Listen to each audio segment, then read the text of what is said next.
жашы 40-ка чыкканда Кудай Тааланын сүйүктүү пендеси айткан 40 жашка тиешелүү Кур'ан Керимде Ахкаф сүрөсүнүн 15-аятында келген дуа тууралуу айтып кетейин. رب أوزعني أن أشكر نعمتك التي أنعمت علي وعلى والدي وأن أعمل صالحا ترضاه وأصلح لي في ذريتي إني تبت إليك وإني من المسلمين. Duanın aynısı Rabbi avzi'ani, o Rabbim maga bergen жақсылықтарыңа шүгүр келтирүүмө тауфик берген. Жана ата-энеме берген жақсылықтарым үчүн сага шүгүр келтирүүмө тауфик берген. Өзүң разы боло турган жакшы иштерди жасоого мага мүмкүнчүлүк берген. Жана мен үчүн урпактарымды туура жолго салып, урпактарым арасында менин ишимди оңдогон.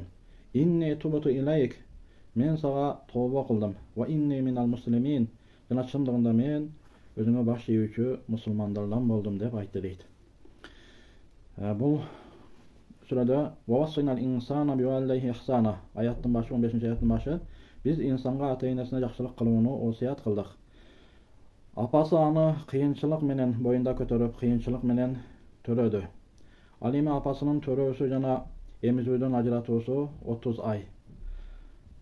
Инсан күчкө толуп, жашы 40-ка келгенде, о Раббим мага өзүңө шүгүр кылууга тауфик бер, жана жакшы амалдар жасоого tavfiq bergen, işlerimde, baldarımda oңдогон, өзүңө тооба кылып, мусулмандардан болдум деп айтты дейт.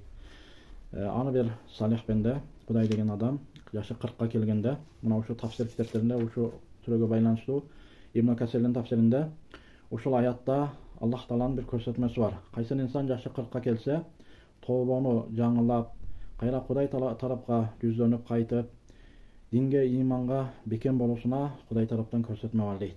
Ар бир жашы 40-ка толгон адам өмүрдүн ортосуна келгендей, жарым өмүрү өткөндөй, келечекте дагы бир Кудайдан ушундай бир жакшы күндөрдү үмүт кылып, жылдарды үмүт кылып, өткөн күндөрүнө Аллах Таалага шүгүр айтып, ал эми келечек күндөрүндө жакшылык иштерди көбүрөөк жасоого Аллах Тааладан жардам сурап, жана тообосуну бир ирет жаңыртып, Аллах Таалага болгон жүздөнүүсүн дагы бир ирет жаңыртып, жана ошо иманга, исламга бекем болгонго көңүл буруусу керек. Ушул нерсеге аятта ишара бар дейт. Масрук аттуулуу алым жашын 40-ка келгенде анда этияттыкты ала берген, этият болуп өзүңө көбүрөөк көңүл бургун деп эскерткен бул аяттын тафсиринде. Малик рахматуллахи алейхи айтат: кимдин жашы 40-ка келсе, ал ахирет амалдарына көбүрөөк умтулсун. Мурунку алар 40 жашка чейин соода сатык менен дүйнө иштеринен көбүрөөк алек болсо, жашы 40-ка толгондо бир аз элден үзүлүп, дүйнө иштеринен үзүлүп, ахирет иштерине көбүрөөк байланып, мечитке бекем болуп, амалдарга бекем болчу дейт. 40 жаш деп Аллах Тааланын өзгөчөлөгөнүнүн себеби биздин дене мүчөлөрүбүз 20 жашка чейин балким өсүп, адамзаттын дене мүчөлөрү бою өсөт экен. Бирок адамдын мээси, акылы 40 жашка чейин, 40 жашта толук мээнин өсүүсү жетилип, адам акылга толуп, ошондуктан Аллах Таала дагы пайгамбарларды 40 жашында пайгамбар кылып тандаганын белгилүү бизге. Пайгамбарыбыз саллаллаху алейхи вассалам 40 жашка толгондо Аллах Тааланын вахиси келген. Пайгамбарлык жашоо 40 жаштан кийин башталган. Бул 40 жашка башка пайгамбарлар дагы 40 жашка келгенде Аллах Тааланын кабары, пайгамбарлык кабары келип, пайгамбар болгондуктары келет. Бул 40 деген жашта Аллах Тааланын чоң бир хикмат, даанышман заттын хикматы бар экен. Кимдин жашы 40-ка келип, бирок жакшылык иши жамандык ишине үстөмдүүлүк кылбаса, тактап айтканда, жамандык иштерине караганда жакшылык иштер көбүрөөк болбосо, анда ал өзүн тозокко даярдай берсин дейт алымдарыбыз. Жашы 40-ка келген адам эми 40-тан өткөндөн кийин жаштык доор артта калды, карылыкка кадам коюп баштады. Мындан нары жакшылык иштерди көбүрөөк жасап, ката жолун, ката иштерин түздөп, туура иштерди көбүрөөк кылганга көңүл буруш керек. Кырда болот кызыл таш, 40-тын өзү кыйла жаш. 40 жаш бул пайгамбарларга пайгамбарлык берилген кыйла жашка барып калат адамзат. Ошондуктан 40 жаштан кийин токтолуп, өзгөчө бир ахирет дүйнөсүнө көңүл буруп, ахиретти алдыга коюп жашаганга аракет кылуу керек болот. Кудайдын буйругусуз кумурсканын бели сынбайт. 40 жыл кыргын болсо дагы беажал чымын өлбөйт дейт. Барлык нерсе Аллах Тааланын өкүмүнөн болот. Адамзаттын ажалы Аллах гана билет. Өмүрүбүз канчага өлчөнгөн эч кимибиз билбейбиз. Бирок Аллах Таала кимге 40 жылды насип кылып 40 жашка чыккан болсо, мына ушул бир өзгөчө Куранда келген дуаны дагы окуп, амалны түзөгөнгө өзгөчө бир көңүл бурушу керек. Куран тууралуу Куран Керимде дагы 4 жерде Аллах Тааланын аяты келет. Ошондой эле 40 өзгөчөлүктөрү шариятыбызда өтө көп.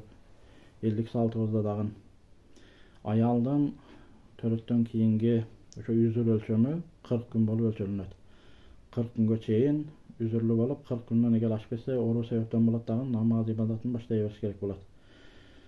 Ошондой эле Аллах жолуна 40 күнгө чыгуу деген нерсе бар. Мына ушул 40 күндүк Аллах жолуна чыгуу тартиби дагы Куран аяттары келген. Пайгамбарларга 40 жашында берилди. Аллах Таала 40 жашты көп нерселерге 40 санды өзгөчөлөгөн себептен алымдар ошо 40 күн Алла жолунда жүрүү дагы өзгөчө бир амал кылып ушуну тартипке салгандар. Дүйнөдөн бирок айтыш болсо, 40 күндөн кийин 40 деп тамак берүү элибизге салт болуп сиңип калган. Бул дагы ушул 40 деген өзгөчөлүккө байланыштуу болуп калган. Китептерде 40 хадис деп Пайгамбар саллаллаху тандап 40 хадисин алып, ошондой эле 40 аятты тандап 40ка байланыштуу бир канча китептер дагы бар.